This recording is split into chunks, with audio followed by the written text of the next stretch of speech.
예수님께서 내 집은 기도하는 집이라 했습니다.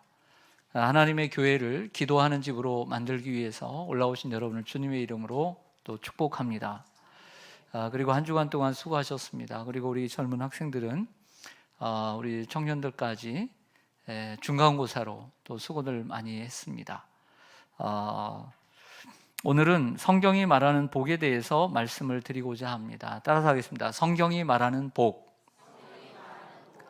아무래도 우리가 생각하는 복과 성경이 말하는 복은 조금 차이가 있지 않을까 생각을 합니다. 그렇다면 성경이 말하는 복은 무엇일까요? 이 성경이 말하는 복을 잘 설명해 줄 수 있는 본문이 오늘 신명기 30장 15절에서 20절이기 때문에 오늘 본문을 선택하게 되었습니다. 여러분들, 오늘 제가 읽어드린 이 본문을 보시고 여러분들이 제가 묻는 질문에 좀 여러분들이 답을 찾아주셨으면 좋겠습니다. 첫 번째 문제입니다. 오늘 본문에 의하면 하나님께서 이스라엘 앞에 무엇과 무엇을 두셨다고 하셨습니까? 생명과 복과 사망과 화를 내 앞에 두었습니다. 15절을 보시면 보라, 내가 오늘 생명과 복과 사망과 화를 내 앞에 두었나니 라고 말씀하셨죠. 19절로 한 번 더 가볼까요? 내가 오늘 하늘과 땅을 불러 너희에게 증거를 삼노라. 하늘과 땅이 증인이란 뜻이죠.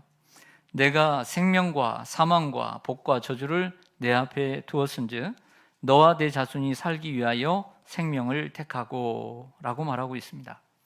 하나님은 이스라엘 백성들 앞에서 한쪽은 생명과 복을 두시고 그리고 한쪽에는 저주를 그리고 사망을 두셨습니다. 우리는 이것을 일명 생사화복이라고 얘기하기도 합니다. 두 번째 질문 들어갑니다. 하나님은 그들이 무엇을 선택하기를 원하셨을까요? 하나님은 그들이 무엇을 선택하기를 원하셨을까요? 제가 읽었던 본문 속에 그 답이 있었는데요. 19절로 가보겠습니다. 19절 하반절에 보면 내 앞에 두었은즉 너와 내 자손이 살기 위하여 무엇을 택하고 생명을 택하고. 하나님은 이스라엘 백성들이 무엇을 택하기를 원하셨습니까?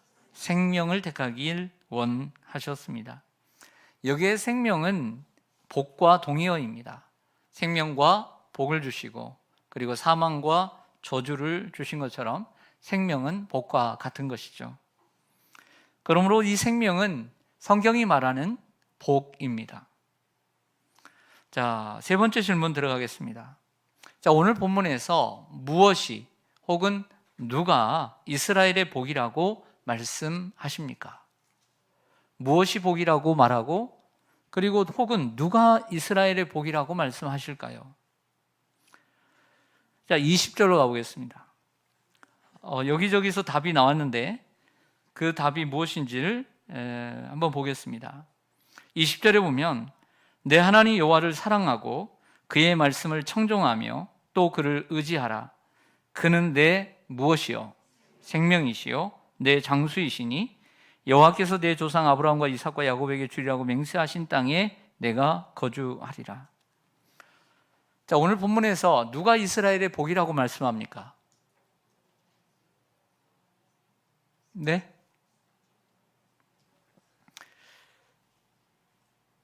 하나님께서는 이스라엘 백성들에게 생명과 복과 저주와 사망을 주셨습니다. 하나님께서는 두 번째 이들에게 무엇을 택하기를 원하셨습니까? 생명을 택하기를 원하셨습니다. 그러면 이 생명은 복이죠. 그런데 오늘 20절로 가보니까 그는 내 생명이시오라고 했습니다. 그가 생명인 거죠.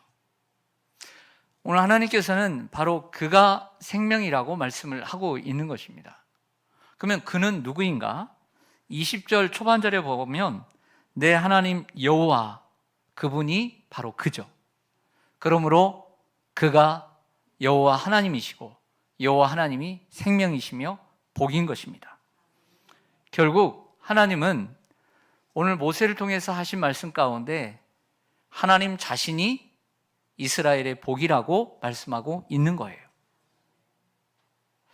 자, 우리가 성경을 읽고 성경을 해석할 때 가장 먼저 해야 되는 것이 이러한 작업입니다. 그러므로 오늘 본문이 말하고 있는 복은 하나님이십니다.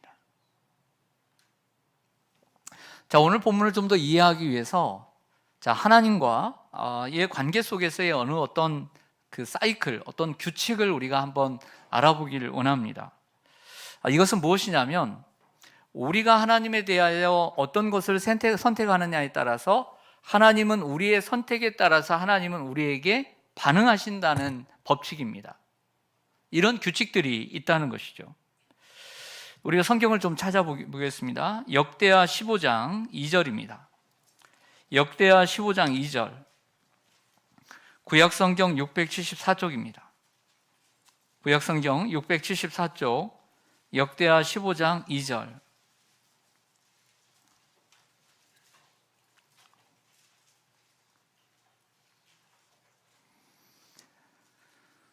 역대하 15장 2절 같이 읽습니다. 시작. 그가 나가서 아사를 맞아 이르되 아사와 및 유다와 베냐민의 무리들아 내 말을 들으라. 너희가 여호와와 함께하면 여호와께서 너희와 함께 하실지라. 너희가 만일 그를 찾으면 그가 너희와 만나게 되시려니와 너희가 만일 그를 버리면 그도 너희를 버리시리라. 아멘. 너희가 여호와와 함께하면 하나님께서 너희와 함께 하시고 너희가 만일 그를 찾으면 그가 너희를 만나 주시고 우리가 그를 버리면 그도 너희를 버리시리라 라고 말씀합니다. 그래서 이것을 하나님과 우리 사이의 황금률이라고 말할 수 있습니다. 우리는 보통 마태복음 7장 12절에 있는 말씀, 누구든지 남에게 대접을 받고자 하는 대로 남을 대접하라, 이것이 율법이요 선지자니라 하고 했습니다. 우리 이 말씀을 뭐라고 이름하죠? 황금률이라고 얘기합니다. 즉 황금률의 내용은 무엇을 받고자 하는 대로 먼저 대접하는 것입니다. 그러므로 오늘 이것도 하나님과 우리 사이의 황금률과 같은 것이죠. 말라기 3장 7절로 가보겠습니다. 구약성경 1329쪽 말라기 3장 7절입니다. 구약성경 끝에 있습니다. 같이 읽겠습니다. 말라기 3장 7절 시작. 만군의 여호와가 이르노라. 너희 조상들의 날로부터 너희가 나의 규례를 떠나 지키지 아니하였도다. 그런즉 내게로 돌아오라. 그래하면 나도 너희에게로 돌아가리라 하였더니 너희가 이르기를 우리가 어떻게 하여야 돌아가리까 하는도다. 아멘. 하나님께서 우리에게 말씀합니다. 내게로 돌아오라. 그러면 내가 너희에게로 돌아가리라. 그 돌아가는 방법은 그 후에 기록되어 있습니다. 사무엘상 2장 30절로 가보겠습니다. 사무엘상 2장 30절. 구약성경 412쪽입니다. 구약성경 412쪽 사무엘상 2장 30절.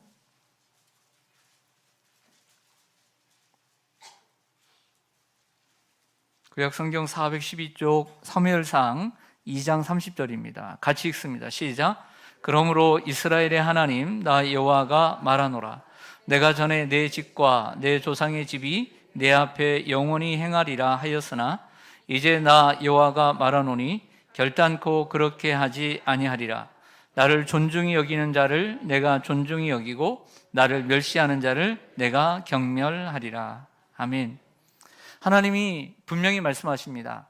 나를 존중히 여기는 자를 내가 존중히 여기고 나를 멸시하는 자를 내가 경멸하리라 라고 말씀하십니다. 사람도 내가 상대방을 존중히 여길 때 상대방도 나를 존중히 여길 수 있는 것입니다. 하나님께서도 마찬가지로 우리가 하나님을 존중히 여길 때 하나님이 우리를 존중히 여기신다라고 말씀을 합니다. 신약에도 이런 말씀이 있습니다. 야고보서 4장 8절로 가보겠습니다. 야고보서 4장 8절. 신약성경 375쪽입니다. 신약성경 375쪽.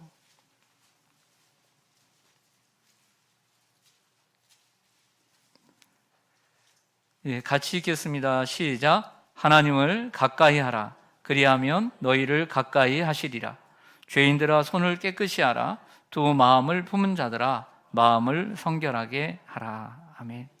하나님을 가까이 하라. 그리하면 너희를 뭐 하시리라? 가까이 하시리라. 여러분, 오늘 하나님을 가까이 하러 오셨죠? 네, 피곤하고 지친 금요일 밤인데 하나님을 가까이 하러 왔습니다.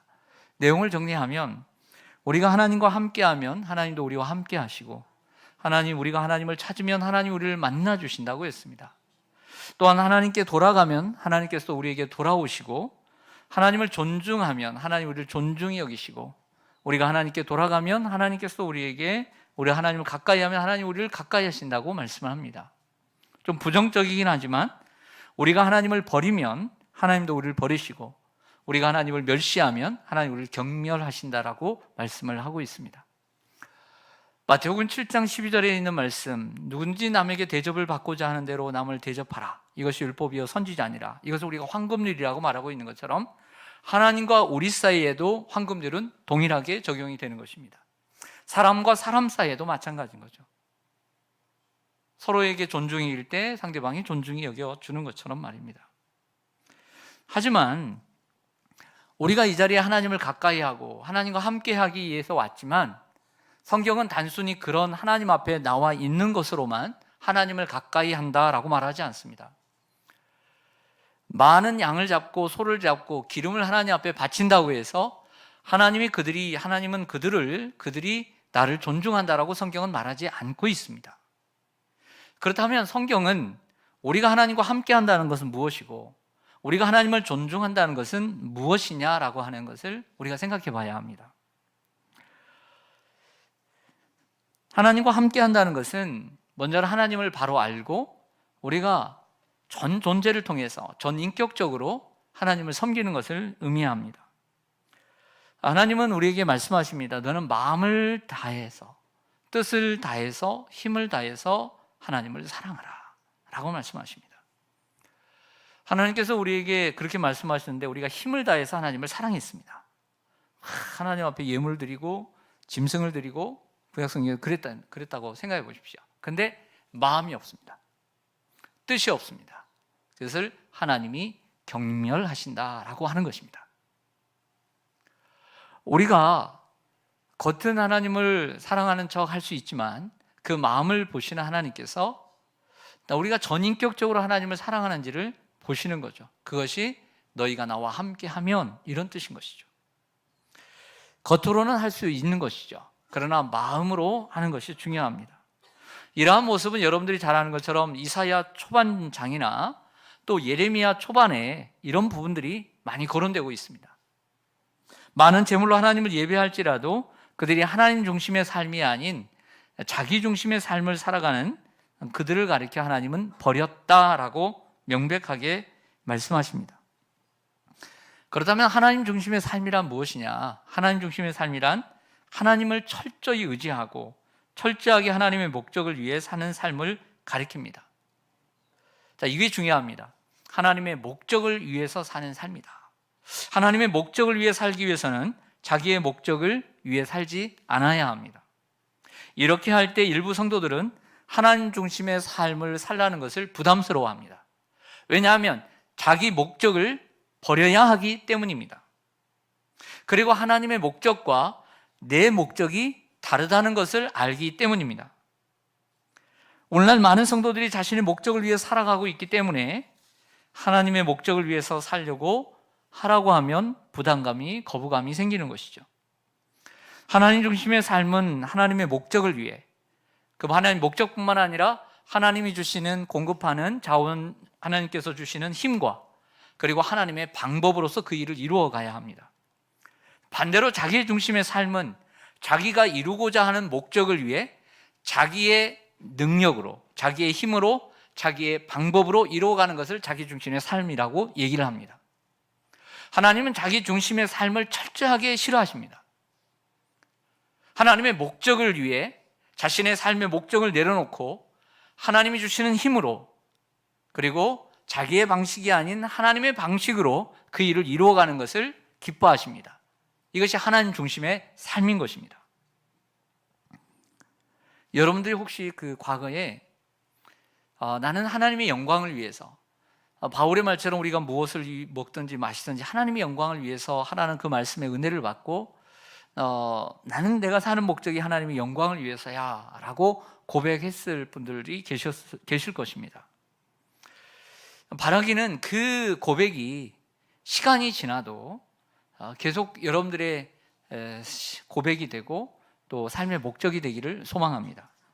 성경은 자기 중심의 삶을 살아가는 사람의 삶을 어리석은 자의 삶이라고 얘기하고, 하나님 중심의 삶을 살아가는 사람의 삶을 복 있는 자의 삶이라고 성경은 정의합니다. 우리 성경 한번 더 찾아보겠습니다. 예레미야 29장 11절입니다. 예레미야 29장 11절. 1097쪽입니다. 구약성경 1097쪽.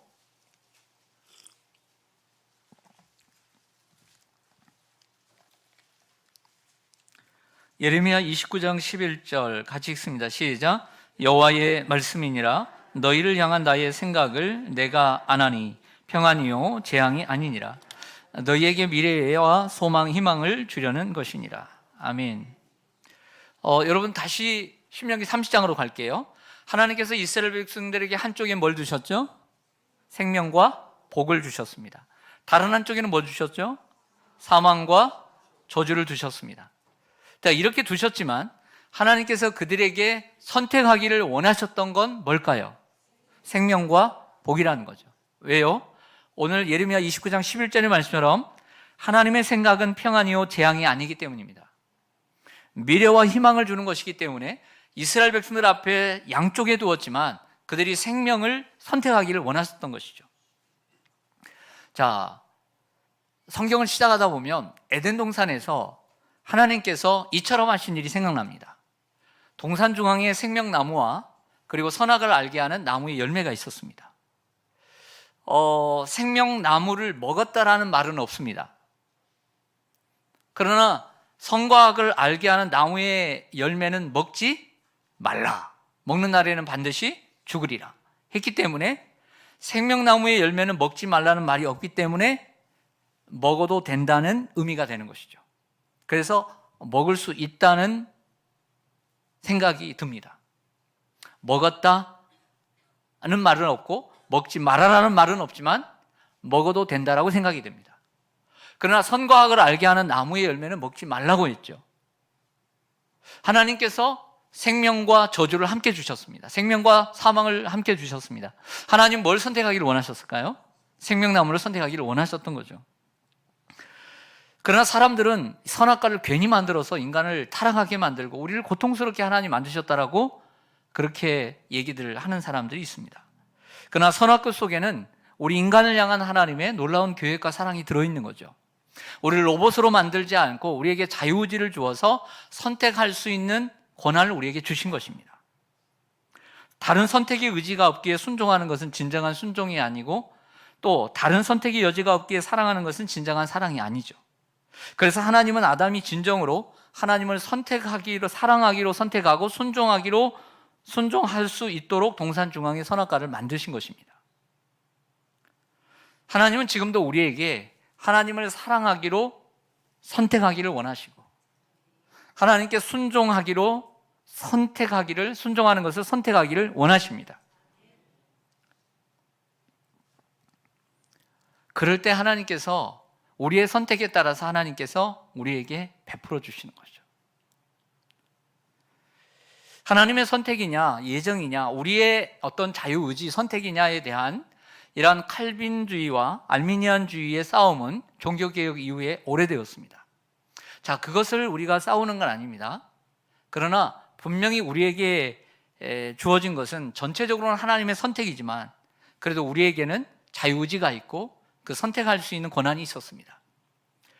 여러분들이 신앙생활을 10년을 했든 20년을 했든 아니면 평생을 했든 하나님이 주시는 우리에게 성령을 통해서 너 금요일 기도회 가야 돼, 너 주일날 예배 가야 돼, 너 이거 봉사해야 돼, 이 사명 감당해야 돼 말씀하신다고 해서 다 순종하는 건 아닙니다.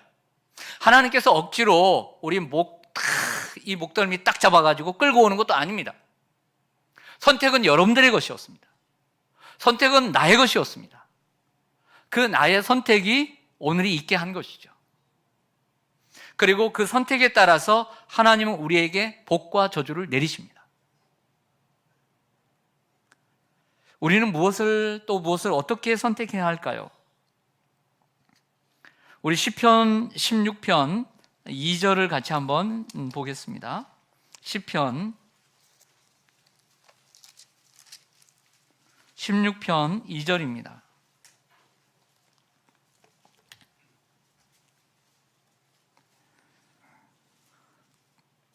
시작. 내가 여호와께 아뢰되 주는 나의 주님이시오니 주밖에는 나의 복이 없다 하였나이다. 아멘. 다윗의 이 고백, 주님은 나의 주님이시다, 하나님은 주는 나의 주님이시오니 주밖에는 나의 복이 없다. 우리는 두 가지를 선택해야 합니다. 먼저는 하나님이 내 인생의 주인이라는 것을 선택해야 합니다. 자, 내가 하나님이 주인이라는 것을 선택하라는 것은 내가 내 삶의 주인이라고 선택할 거냐, 하나님이 내 인생의 주인이라는 것을 선택하느냐를 선택하라는 것입니다. 여러분들이 묻습니다. 여러분들의 주인이 누구십니까? 하나님이십니까? 여러분 자신입니까? 하나님인 것을 선택하라는 것입니다. 내가 내 인생의 주인이라면 좋을 때는 모르지만 어려울 때는 힘들걸요? 더 나아가 부모도 내 주인이 아닙니다. 남편도 내 주인이 아니고 아내도 내 주인이 아닙니다. 저는 여러분들에게 하나님이 여러분들의 인생의 주인이라는 걸 선택하기를 원합니다. 그러면 주인이 책임져 주는 것이죠.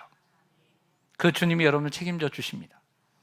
다음으로 여러분들이 선택하는 것은 하나님, 주밖에는 나의 복이 없다는 것을 선택하라는 것입니다. 주밖에는 나의 복이 없다 라고 했습니다. 따라서 하겠습니다. 주밖에 나의 복이 없다. 다시 한번요. 주밖에는 나의 복이 없다.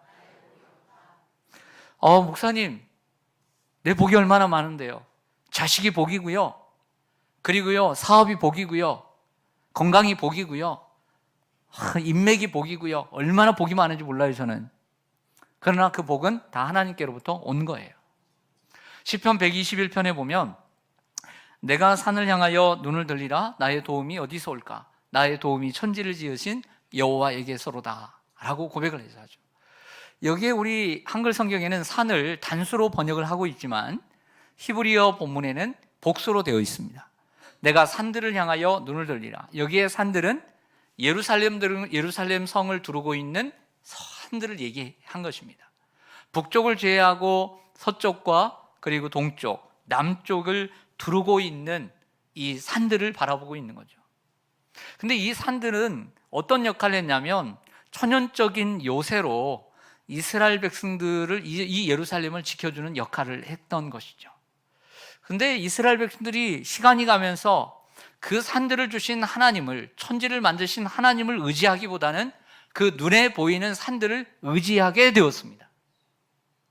점점 하나님이 주신 축복들을 더 하나님처럼 섬기고 그것을 의지하며 살아가는 이들에게 오늘 영적 각성을 위해서 쓴 시가 시편 121편입니다. 너는 어찌하여 하나님이 주신 복들을 더 의지하느냐? 그 복을 주신 하나님을 의지하라 라고 주신 것입니다. 우리도 그럴 때가 있는 것 같습니다. 하나님이 주신 복보다 하나님을 더 의지해야 되는데 하나님이 주신 복들을 하나님보다 더 든든하게 생각하고 더 의지하고 이렇게 살아가는 경향들이 있다는 것이죠. 여러분은 어떻습니까? 누구를 의지하십니까? 그리고 무엇을 의지하고 사십니까? 그 산들이 그들의 도움이 되는 것이 아니라 그 산들을 지으신 하나님께서 그들의 진정한 도움이라는 것을 알려주는 시가 시편 121편입니다. 말씀을 마치겠습니다. 하나님이 주신 산들을 의지하시겠습니까? 아니면 그 산들을 주신 하나님을 의지하시겠습니까? 여러분, 하나님 중심의 삶을 사시겠습니까? 아니면 자기 중심의 삶을 사시겠습니까? 성경이 말하는 복은 우리가 정확하게 알아야 합니다. 성경이 말하는 복은 생명과 복이 아닙니다. 그 생명 자체이신 하나님이시죠. 하나님은 이 저주와 사망보다 그 생명을 선택하기를 원하셨습니다. 그 생명을 선택하는 길은 예수 그리스도를 믿는 것입니다. 나는 곧 길이요 진리요 생명이니 나로 말미암지 않고는 아버지께로 올 자가 없다고 했습니다. 예수님께서 말씀하십니다. 내가 온 것은 너희로 생명을 얻게 하고 더 풍성히 얻게 하려 하심이라. 우리가 예수 그리스도를 믿을 때 성경이 말하는 진정한 하나님을 우리가 만날 수 있습니다. 사랑하는 여러분, 오늘 우리가 살아가는 이 시대는 점점 하나님을 멀리하도록 사단이 우리의 배후에서 우리를 꿰고 우리를 유혹하는 시대가 될 것입니다. 우리 대한민국이 잘 살게 된 것이 어떤 면에서는 복이지만 하나님을 간절히 찾지 못하고 하나님을 멀리하는 측면에서는 복이 아닐 수도 있습니다. 겉으로는 교회가 크고 웅장하고 그럴지라도 진정으로 우리가 하나님을 찾는 그 마음은 옛날에 비해서 어떤지 잘 모르겠습니다. 그러나 우리가 지금까지 하나님을 찾았기 때문에 하나님이 만나주셨고, 내가 하나님을 가까이 하려고 몸부림칠 때 하나님이 나를 가까이 찾아와 주셨습니다. 내가 하나님을 존중히 여길 때 하나님이 정말 나 같은 지렁이 같은 버러지 같은 나도 존중히 여겨 주셨습니다. 여러분, 계속해서 세대가 변해도 우리는 계속해서 하나님을 찾는 사람이 되어야 합니다. 하나님을 우리가 가까이 하는 사람이 되어야 합니다. 하나님을 가까이 하라. 하나님을 가까이 하는 자가 복이 있다고 했습니다. 그리고 우리가 하나님을 존중히 여겨야 될 줄로 믿습니다. 그럴 때 하나님께서 여러분들을 만나주시고 가까이 해주시고 여러분 존중히 여겨 주실 것입니다.